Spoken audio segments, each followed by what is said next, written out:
उत्तर प्रदेश में बसा एक शांत गांव था, जहां चारों ओर हरियाली और पहाड़ियों की गोद में बसा एक प्राचीन मठ था। वहां बाबा गोरखनाथ जी अपने शिष्यों को धर्म, साधना और सेवा का पाठ सिखाया करते थे। उनके उपदेशों में सरलता थी, पर उनका अर्थ गहरा। वे कहते थे, मनुष्य अपने कर्मों से ही ऊंचा या नीचा बनता है। परमात्मा तो उसी के हृदय में वास करता है जो सत्य और सेवा की राह पर चलता है। चोर भगत की शुरुआत उसी गांव के किनारे अरुण नाम का युवक रहता था। अरुण बुद्धिमान था, पर गलत संगति में पड़कर चोरी को अपना जीवन बना चुका था। हर रात वह किसी न किसी घर से कुछ न कुछ चुरा लाता था। गांव के लोग उससे डरते थे और बच्चे उसका नाम सुनकर घरों में छिप जाते थे। पर अरुण के भीतर बेचैनी भी थी। चोरी से वह भर पाता था, पर उसके मन की खाली जगह और गहरी होती चली जाती थी। न खाने में स्वाद था, न नींद में चैन। एक रात जब बादल भारी थे और गांव पर अंधेरा छाया हुआ था, अरुण चोरी करने निकला। रास्ते में उसे एक झोपड़ी दिखाई दी। भीतर से किसी के भजन की मीठी आवाज आ रही थी।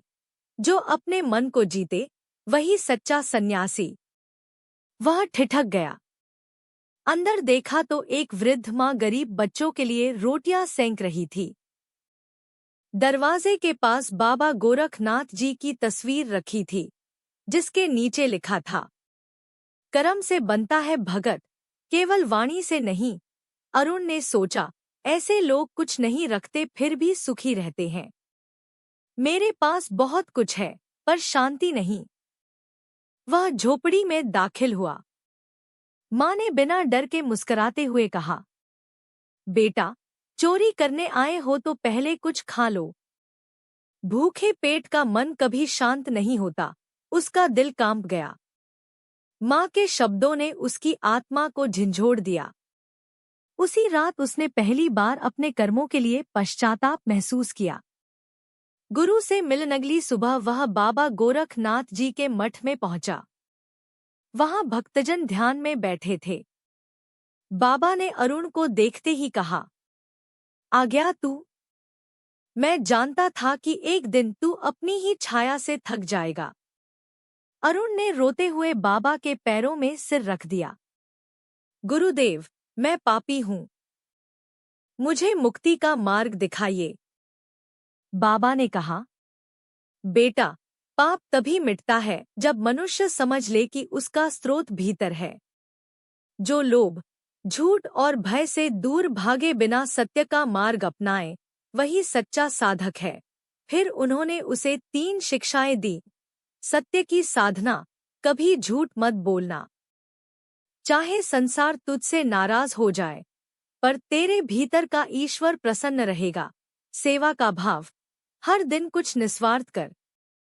किसी को भोजन दे, किसी को सहारा दे, यही सबसे बड़ी पूजा है। ध्यान का अभ्यास, सुबह सूर्योदय से पहले ध्यान कर। अपने भीतर के चोर विचारों को पहचान और उन्हें दूर कर। परिवर्तन की राह। अरुण ने बाबा की बात मान ली। उसने चोरी छोड़ दी और आश्रम में सेवा करने लगा। वह बच्चों को पढ़ाने, गांव के कुएं की सफाई करने और बीमार लोगों की मदद करने में जुट गया। शुरुआत में लोग उस पर विश्वास नहीं करते थे, पर धीरे धीरे उन्होंने उसके परिवर्तन को महसूस किया।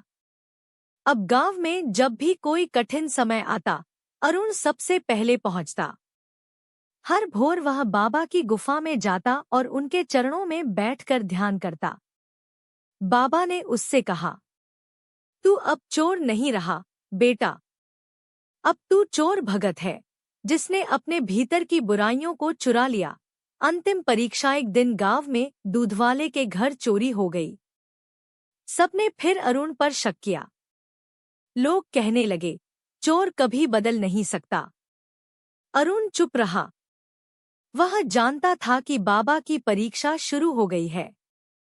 उसने बिना सफाई दिए गांव वालों की सेवा जारी रखी। कुछ दिन बाद सच्चा चोर पकड़ा गया और सबकी आंखें खुल गईं। अरुण तब भी उसी विनम्र स्वर में बोला, मैंने सच्चे गुरु से सीखा है कि मुझे दूसरों के कर्म नहीं, अपने कर्म सुधारने हैं। गांव वालों ने माफी मांगी और बाबा के चरणों में गिर पड़े। आत्मज्ञान का फल बाबा गोरखनाथ जी ने सबको संबोधित किया। देखो, एक चोर ने अपने अंदर के अंधकार को मिटाकर दीपक बना दिया। यही परिवर्तन है। मनुष्य तब पूर्ण होता है जब वह अपने दोषों को पहचान कर उन्हें भस्म कर देता है। अरुण अब गांव का सच्चा सेवक बन चुका था।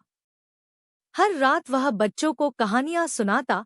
बुराई बाहर नहीं होती, वह भीतर जन्म लेती है। और जो अपने भीतर की बुराई से लड़े, वही सच्चा योद्धा है। कहते हैं, अरुण के नाम पर बाद में गांव में एक छोटा आश्रम बनाया गया जहां बाबा गोरखनाथ जी की शिक्षाओं के 3 वचन लिखे हैं: सत्य, सेवा और साधना। अगर आपको ये कथा अच्छी लगी हो तो चैनल को सब्सक्राइब करो और लाइक करो।